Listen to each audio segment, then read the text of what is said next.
Master minds commerce చదవాలనుకునే 10th inter విద్యార్థుల తొలి ఎంపిక. ఏమంటారో ఏంటో.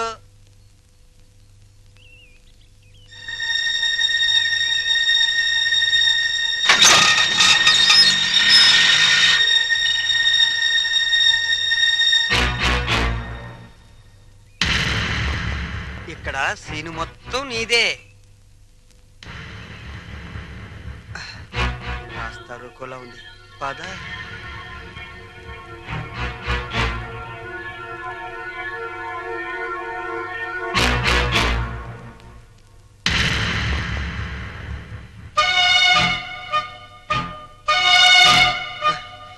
జగన్నాథరావు గారు అమ్మాయిగా ఈ పిల్ల ఫోన్ చేసి నన్ను రమ్మంది.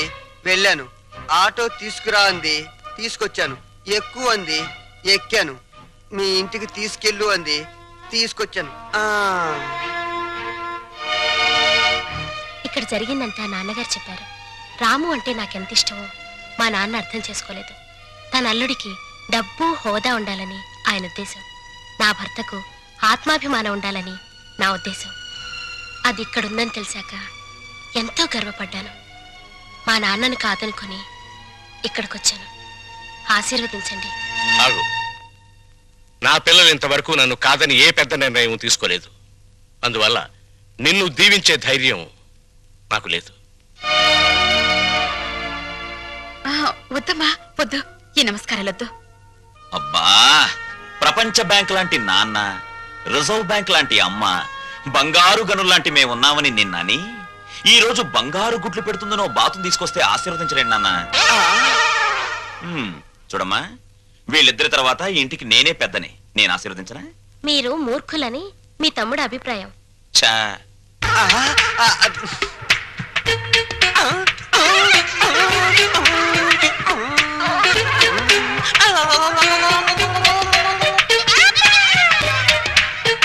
సందు దొరికితే నీతి నిజాయితీల మీద ఆవేశంగా ఉపన్యాసాలు ఇస్తారని, తిరగబడిపోయి తన్నులాటకు దిగిపోతారని కూడా చెప్పారు.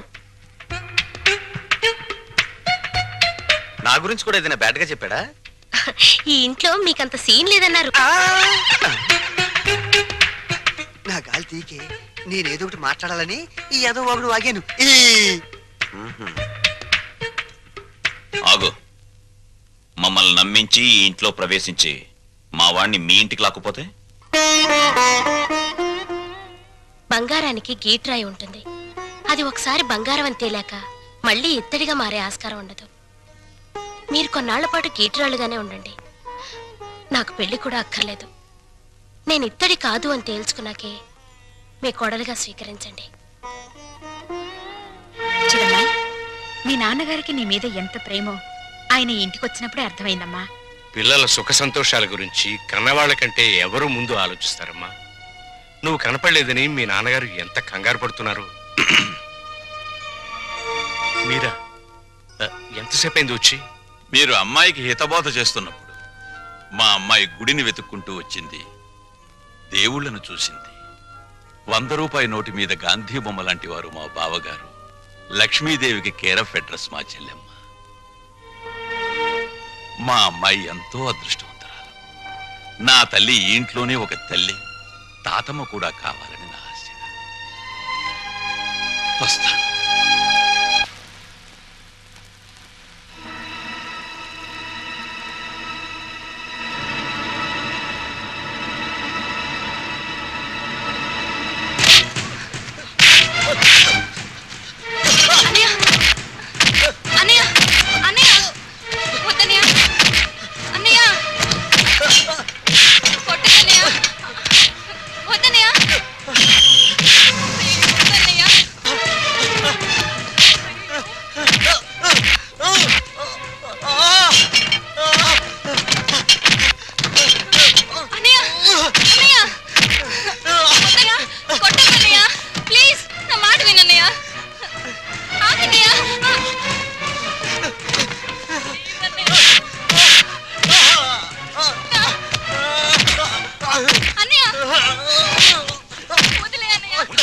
సార్.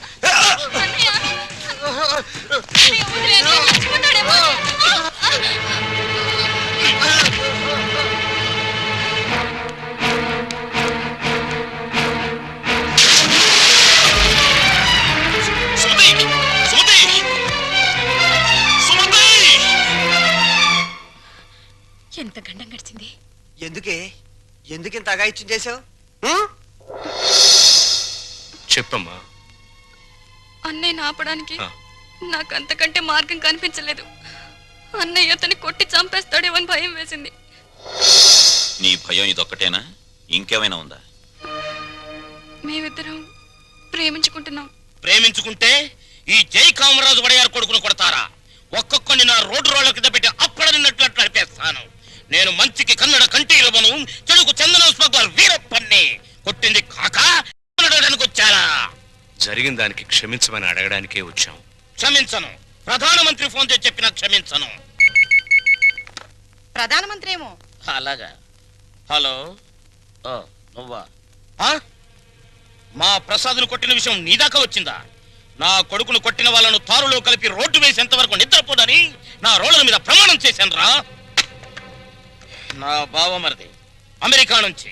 అప్పుడే నా పరువు ఇండియా దాటి అమెరికా దాకా వెళ్ళింది. అసలు నా ఇంటికి రావడానికి సిగ్గులేదు మీకు? చూస్తే దిట్టంగా నలుగురున్నారు. మీలో ఎవరు నా కొడుకును కొట్టింది చెప్పండి. నేనే కొట్టాను. నా కొడుకుని 10 మందిలో కొడతావా? పరువు లేని కుటుంబంలోని మనిషి కాబట్టి పశువులా ప్రవర్తించావు. మగవాడు నాకు చెయ్యి వేస్తాడు. వేస్తే నీ చెల్లెలు ఎందుకు ఊరుకుంది? ప్రేమించింది కాబట్టి ఊరుకుంది. చిచ్చే, వంశాన్ని బట్టి ఆలోచనలు, ఆలోచనలు బట్టి బుద్ధులు. ఆడపిల్లలు పెంచుకోవడం చేతగాక ఊరు మీద వదిలిపెట్టిన మీ కుటుంబం బతుకు ఎలాంటిదో. కప్పు కొడుతుంది. బయటికి వెళ్ళండి నాయన, ఇల్లంతా కడిగించుకోవాలి. వెళ్ళండి. మా అమ్మ మళ్ళీ చచ్చిపోయింది. మా అమ్మ ఫోటో బద్దలు కొడతావా? నిన్ను ఎందుకంత కోపం వచ్చింది? మా అమ్మ ఫోటో పగల కొడితే నాకు కోపం, పక్కింటోడు కోపం వస్తుందా? ఆ ఫోటోకి ప్రాణం లేదుగా. అయినా అదంటే నాకు ప్రాణం. ఎప్పుడో చచ్చిపోయిన మీ అమ్మ ఫోటో పగల కొడితేనే మీకింత ఉలుకొచ్చిందే. ప్రాణానికి ప్రాణమైన నా చెల్లెల మీద చేయి పడితే నా రక్తం ఉడికిపోదా? అదే ఆడదాన్ని గౌరవించడం చేతకాని మనిషివి అమ్మ ఫోటో మాత్రం పెట్టావు. ఇందాకేమన్నారు?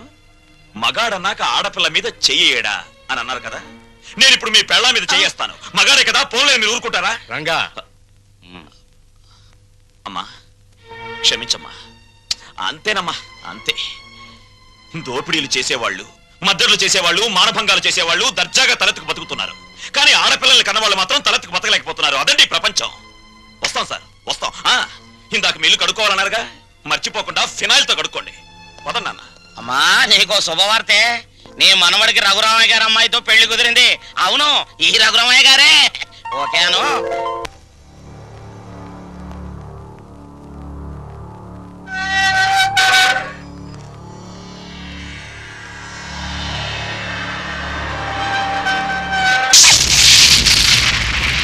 నేను ఇవాళ జైల్లోంచి విడుదలై వస్తున్నాను తెలుసు కూడా వెల్కమ్ చెప్పడానికి ఎందుకు రాలేదే? నాకు ఇక్కడ బోర్డు హోంవర్క్ ఉంది. నువ్వు హోంవర్క్ చేయటం ఏంటి? ఎగతాళిగా మాట్లాడుకో. ఆ రఘురామయ్య గారింటికి మన కూతురు కోడలుగా పంపడానికి ఇక్కడ నేను ఎన్ని తంటాలు పడుతున్నానో నీకేం తెలుసు? నా గర్భశత్రు ఇంటికి నా కూతుని కోడలుగా పంపిస్తావా? మన జీవితానికి విలన్ అనుకున్న వాడింటికి నాగుపావుని వదిలావనుకో, ఊహించుకో.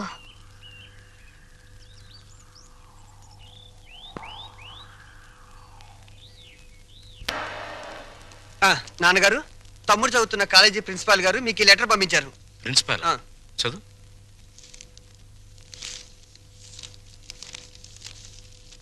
గౌరవనీయులైన రఘురామయ్య గారికి నమస్కారములు. మీ అబ్బాయి రవి గురించి ఒక ముఖ్యమైన విషయం మాట్లాడాలి. బయలుదేరి వస్తే ఒక ఆత్మహత్యను నివారించిన వారు అవుతారు. ఇట్లు భవదీయుడు Bhavani Prasad, principal, MRC college. మీ అబ్బాయి రవి ప్రవర్తన ఏం బాగోట్లేదు. అయితే వాడు మా రవి అయి ఉండడు. తమ పిల్లల గురించి పెత్తండ్రి అలాగే అనుకుంటాడండి. కానీ మీ వాడు సామాన్యుడు కాదు. కొత్తగా చేరిన స్టూడెంట్స్ ని ర్యాగింగ్ చేయటం, ఆడపిల్లల్ని అల్లరి చేయటం, లెక్చరర్స్ ని ఏడిపించడం. మా ప్రిన్సిపాల్ గారిని కూడా ఏడిపిస్తున్నాడండి. ఎస్, మీరు మా వాడి మీద వేస్తున్న అభాండాలు నమ్మలేకపోతున్నామండి. వాట్? నావి అభాండాలా? What do you mean by that? అది కాదండి. రంగా, నువ్వు ఊరుకో. సార్, మా వాడు. No no no no. మీరు వెళ్ళి కాసేపు ఆ పక్కన వెయిట్ చేయండి. నేను మీ వాడిని పిలిచి విచారిస్తాను. అతనేమిటో అతని ప్రవర్తన ఏమిటో మీకే తెలుస్తుంది. ప్యూన్, ఇవన్నీ ఒట్టి గ్యాస్ కవర్లే. రవి గారు, మిమ్మల్ని ప్రిన్సిపాల్ గారు పిలుస్తున్నారు. ఏంటి పిలిచారట? What is the matter? మొన్న కాలేజీలో కొత్తగా చేరిన సుబ్బారావు అనే కుర్రాడిని ర్యాగింగ్ చేశాం. ఫలితంగా అతని కాలు విరిగిపోయింది. దానికి నీ సమాధానం ఏమిటి? పుత్తూరు వెళ్ళి కట్టించుకోమనండి. కొత్తగా కాలేజీకి వచ్చిన వాళ్ళని ర్యాగింగ్ చేయటం పాత రోజుల నుంచి వస్తున్న ఆచారం. దానికి ఇప్పుడు విచారణ ఏంటండి నా బొంద?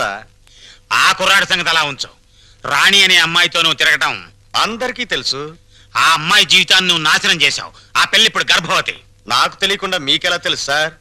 మీ దగ్గరకు వచ్చి చెప్పుకుందా? షటప్. లేకపోతే ఏంటి సార్, నాలాంటి గ్లామరస్ అబ్బాయికి 10 మంది గర్ల్ ఫ్రెండ్స్ ఉండటం చాలా సహజం. మీరంటున్నట్టు ఆ అమ్మాయిని నేను అనుభవిస్తే ఆ అమ్మాయి కూడా నా వల్ల అనుభూతిని పొందింది. ఇది తప్పు అని మీరనుకుంటే ఆడవాళ్ళందరినీ పువ్వుల్లో పెట్టి పూజించుకోండి. కానీ నేను చేసేది ఇంతే.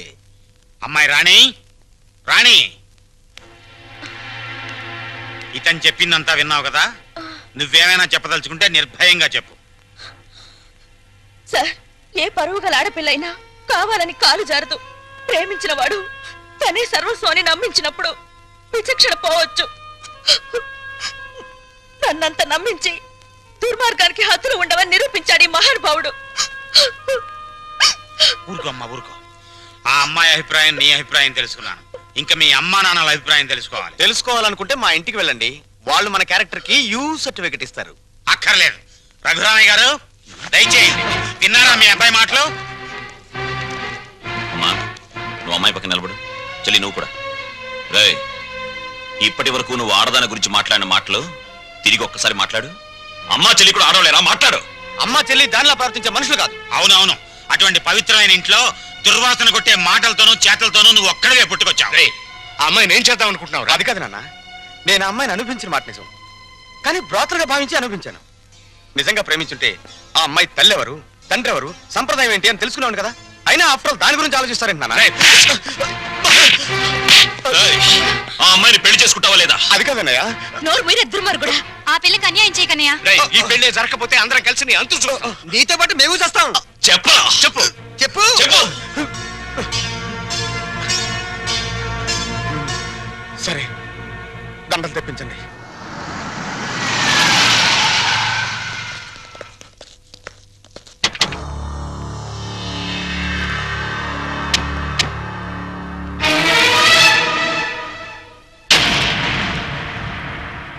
బావా బావా, బాగున్నావా? ఇంకా బాగోలే. ఆ పిల్లరా నీ కొత్త కోళ్ళం? ఆ పిల్ల ఎవరో కనుక్కో చూద్దాం. నీ వేలు విడవని మేనగోళ్ళం అంటే నీ సొంత చెల్లెలు సవితికి కూతురు.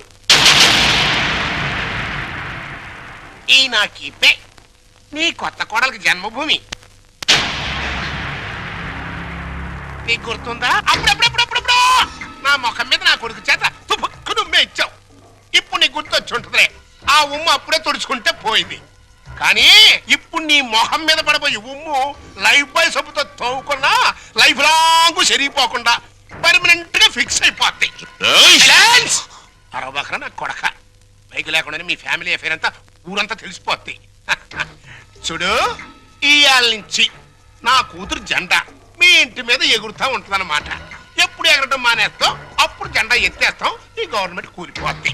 బావా, గడ్డిని తగలబెడటానికి పెద్ద దివిటి అక్కర్లా, చిన్న అగ్గి పుల్ల చాలు. ఆ అగ్గి పుల్లే నీ కోడలు నా కూతురు అన్నమాట.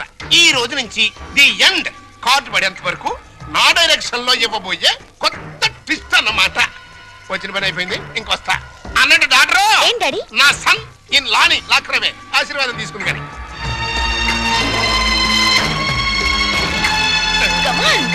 రారన్న సన్నిల్లా.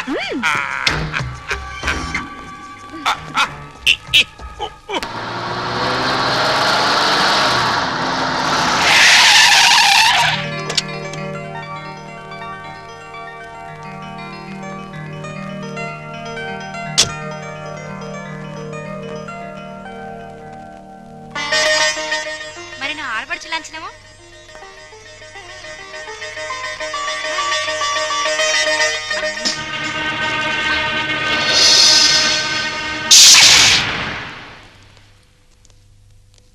కుడికాలు లోపల పెట్టిరామ్మా.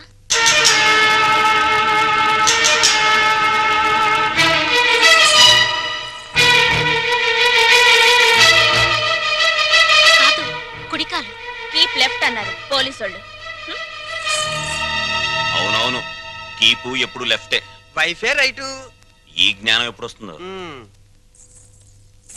అత్తా మామలకు నమస్కరించమ్మా.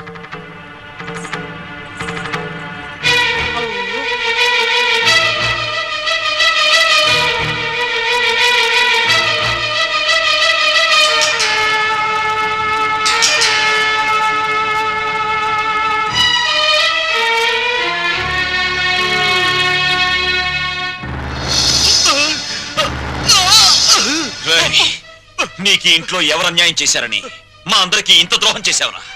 రాణి ఎవరో ముందు నాకు తెలీదు. తెలిసిన తర్వాత ఆ అమ్మాయి లేకుండా నేను బతకలేని తెలిసింది. నన్ను చంపినా సరే నేను మాత్రం రాణినే. నువ్వు ఈ ఇంట్లో ఎందరినో ఏడిపించాల్సిన డ్యూటీ బోలెడంత ఉంది. ఏడుపుని ఇక్కడ వేసి చేయకు, వెళ్ళు. అది కదండి. ఈ గొలుసు పెట్టుకో. ఎలాగో గదిలోకి వెళ్ళగానే విప్పదీసేదేగా, అంత మాత్రానికి ఇంత బరువు పట్టుచీర ఎందుకండి? ఏ శుభకార్యమైనా సాంప్రదాయ సిద్ధంగా జరిగితే అది మాకు ముందే జరిగిపోయిందిగా. గడ్డిని తగలబెడటానికి పెద్ద దివిటి అక్కర్లా, చిన్న అగ్గి పుల్ల చాలు. ఆ అగ్గి పుల్లే నీ కోడలు నా కూతురు అన్నమాట.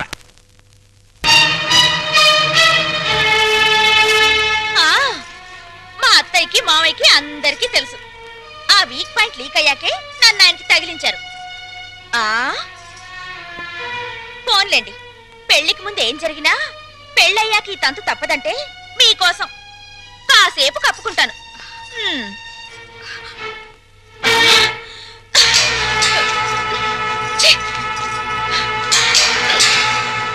మీరందరూ పోండి. పదవిన రోలరు రథమా, పదవిన రోలరు రథమా, lorry lorry lorry lorry lorry lorry lorry lorry lorry lorry lorry రథమా. ఏమండి, పెళ్లి నాటికైనా చేరతావా దీంట్లో? పెళ్లికెళ్తూ కూడా ఈ రోలర్ మీద ఏంటి నాన్న? ఎంచక్క కారులో వెళ్ళొచ్చు కదా. ఓరి యదవా, ఇది అచ్చొచ్చిన రోలరు. 30 ఏళ్ల క్రితం మీ అమ్మని తగిలించుకోవడానికి విజయవాడ నుండి శ్రీకాకుళం వరకు ఈ రోలర్ మీదే వెళ్ళానురా. వచ్చారులేండి, ముహూర్తం అయిపోయిన 3 నెలలకు వచ్చారు. ఆ ముహూర్తానికి మా అక్కకు పెళ్ళైపోయి నేను బుక్ అయిపోయాను. షటప్ అయిపో. నన్నేమనంటే అప్పుడం అయిపోతావే. నన్నెవరనుకుంటున్నావే? జై కామరాజు వడయార్ అంటే మైసూర్ రాజేష్ ఆఖరి వంశం అన్నమాట. ఆ తాతలంతా ఏనుగులు ఎక్కారే. ఏనుగులు అయితే మేత బొక్కని ఏనుగుల మేసిన నీ రోలర్ మెయింటైన్ చేస్తున్నాను. పిచ్చిదానా. రోలర్ రథ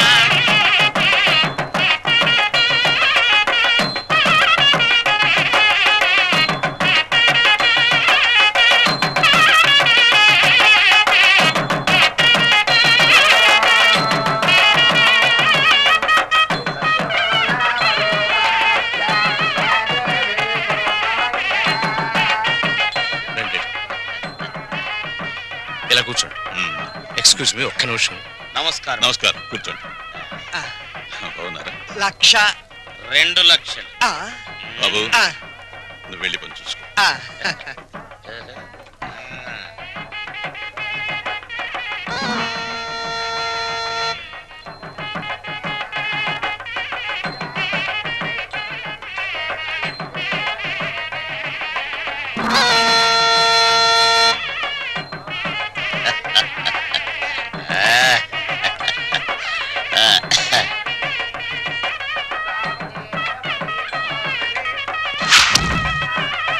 తీసుకోండి.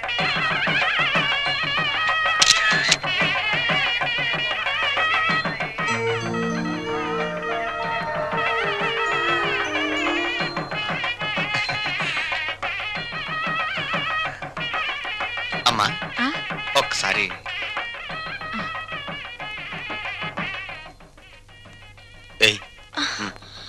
అరే లేమ్మా, ఏమిట్రా ఇది? అమ్మా నాన్నల మాట విని చెడ్డగా ప్రవర్తించాను. నన్ను క్షమించండి అత్తయ్య. బుద్ధి వచ్చింది. బాగా బుద్ధి వచ్చిందా? నువ్వు ఊరుకోరా. అవే మాటలమ్మా, ఏదో చిన్నతనం. నిన్నంత మాత్రం అర్థం చేసుకోలేనా? పిచ్చి పిల్ల. లోపలికి వెళ్ళదానరా.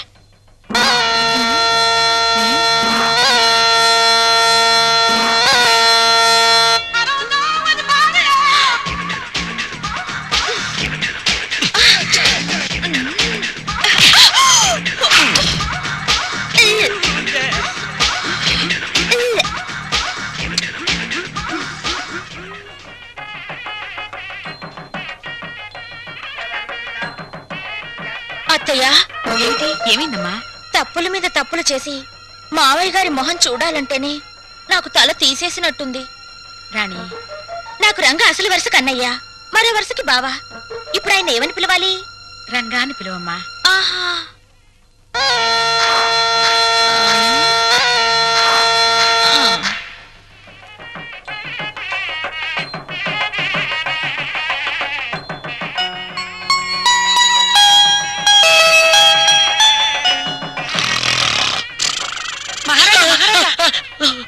మీరు ఎప్పుడైనా జైలుకి వెళ్ళారా?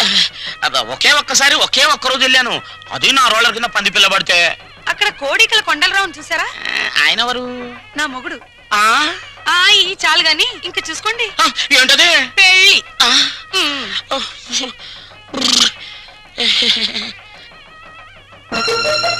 అత్తయ్య, మళ్ళీ ఏమిటమ్మా? అందరూ నా వంక మీ అబ్బాయి వంక చాలా హీనంగా చూస్తున్నారు. పరువు గల ఈ కుటుంబ గౌరవం నిలబెట్టడం కోసం మేమిద్దరం ఎటైనా వెళ్ళిపోయి బ్రతకాలనుకుంటున్నాం. అయ్యో, ఇంత చిన్న విషయానికని ఎక్కడికో పోవడం ఎందుకమ్మా? మీ మామయ్య గారితో చెప్పి డబ్బుకి ఏర్పాటు చేస్తాను. ఏదో వ్యాపారం చేసుకోండి. ఉమ్మడాస్తితో వ్యాపారం చేసి రేపు పొద్దున దివాలా తీస్తే ఆ భారం మొత్తం కుటుంబం మీద పడుతుంది. అందుకని ఇద్దరి కొడుకులకి చెందవలసిన ఆస్తి ఎవరిది వారికి పనిచేస్తే మీకే బాధరబందీ ఉండదు. దీన్ని తగల పెడతానికి పెద్ద దివిటి అక్కర్లా, చిన్న అగ్గి పుల్ల చాలు. ఆ అగ్గి పుల్లే నీ కోడలు, నా కూతురు అన్నమాట. కాదత్తయ్యా?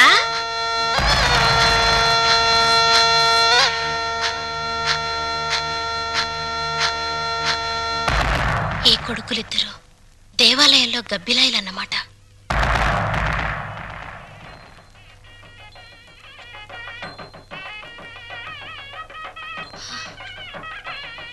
ఛ!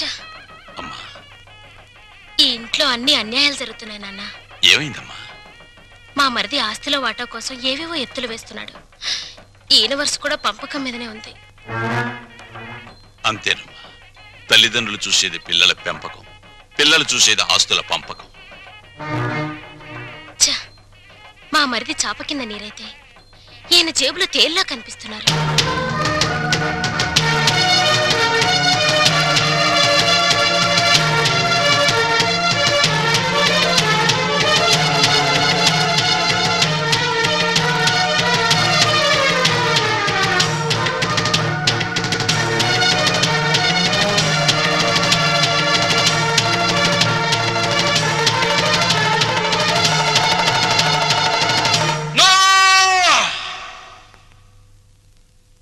ఏమయ్యా రఘురామయ్య, మీసాలొచ్చాక కొడుకుల్ని దూరంగా ఉంచాలి, పెళ్ళాలొచ్చాక అంటరాని వాళ్ళుగా చూడాలి.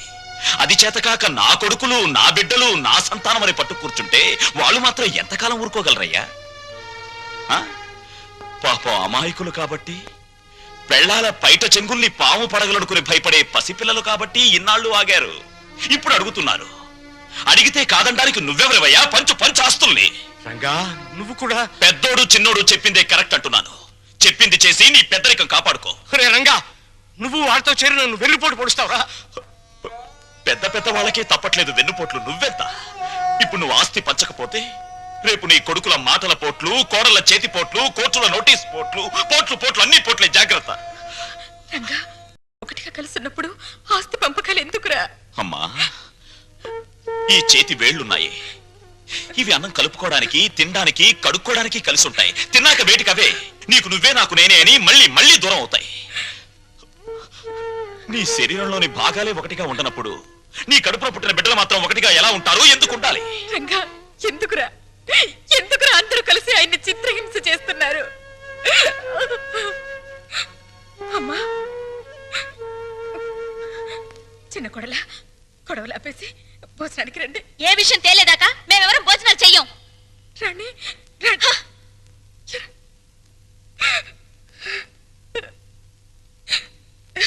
చెవండి, ఎందుకండి ఈ పట్టుదలలు? వాళ్ళు చెప్పినట్టు చెయ్యండి, ఆస్తి పని చెయ్యండి. పెళ్ళా మాటలు వినడానికి నేను నీ కొడుకులా చావటాను. కానీ చెవండి, వాళ్ళ మాట వినండి. మనకు పెళ్ళయ్యాక నేను అడిగి మొదటి కోరిక, చివరి కోరిక ఇదేనండి. ఆస్తి పంచలేదన్న కోపంతో రేపు నేను చచ్చాక నాకు తలకొరవ పెట్టకపోతే అది ఎంత బాధో ఆలోచించండి. వాళ్ళు మనిషిని, నువ్వు మనసుని చంపుతున్నారే. వద్దు, నాకు ఈ దరిద్రం వద్దు, వద్దు. అందరూ వినండి, నేను నా ఆస్తిని నా కొడుకులకి పంచుతున్నాను. నిజానికి నా ఆస్తిని 3 భాగాలు చేయాలి. 2 భాగాలు నా కొడుకులకి, 1 భాగం నాకు, నా భార్యకి. పేపర్లు తెచ్చుకోండి, ఈ ఆస్తి మొత్తం పంచేస్తాను. కానీ ఒక్క విషయం, నా భాగం కూడా నా కొడుకులిద్దరికి దానం చేస్తున్నాను. ఎందుకో తెలుసా? వాళ్ళు ఆస్తి లేకపోతే బతకలేని చవటలు గనక. నాన్న, మీ భాగం పంచడానికి వీల్లేదు. రేయ్, అది నా ఇష్టం రా. ఆ ఆవేశంలో తొందరపడుతున్నావు. బతికున్నంత కాలం బిడ్డలపై ఆధారపడి ఉండాలి. కాకి కెంగిలి విసురుతారు, కుక్క కన్నం పెడతారు గాని ఆస్తి లేని తల్లిదండ్రులకు ఖాళీ కంచ కూడా వాసం చూపించరు. ఏరా, ఇప్పుడు నీతులు చెప్తున్నావా? ఇందాక నాకు, ఇప్పుడు నా కొడుకులకి వెన్నుపోటు పొడుస్తున్నావా? రేయ్, పంపకాలు పూర్తయ్యేదాకా నువ్వు లోపలికి వస్తే నన్ను చంపుకు తినంత ఒట్టు. పో బయటికి పోరా. పోతాను నాన్న, పోతాను. కానీ నేనేం చెప్పాను, ఎందుకు చెప్పానో కాస్త ఆలోచించుకో. And for more videos, please subscribe to iDream. Please subscribe to iDream. Please subscribe iDream. And please subscribe to iDream. For more videos, subscribe to iDream. please like, share and subscribe to the channel. Congratulations, iDream. Subscribe to iDream. Subscribe to iDream. So subscribe to iDream Media. iDream ki iDream team andarki huge congratulations. Please subscribe iDream Media. Please subscribe to iDream. Subscribe iDream. Please subscribe to iDream. iDream అంటే నా కళల channel subscribe చేసుకున్న నోరు తిరుగుతలేదు. మీరైతే గంట గుర్తు కొట్టండి. For more such videos, please subscribe to iDream. Subscribe to iDream. Please subscribe to iDream. Please subscribe iDream Media. Please do subscribe to iDream. Please subscribe to iDream Media. For best entertainment and information, please subscribe iDream. And don't forget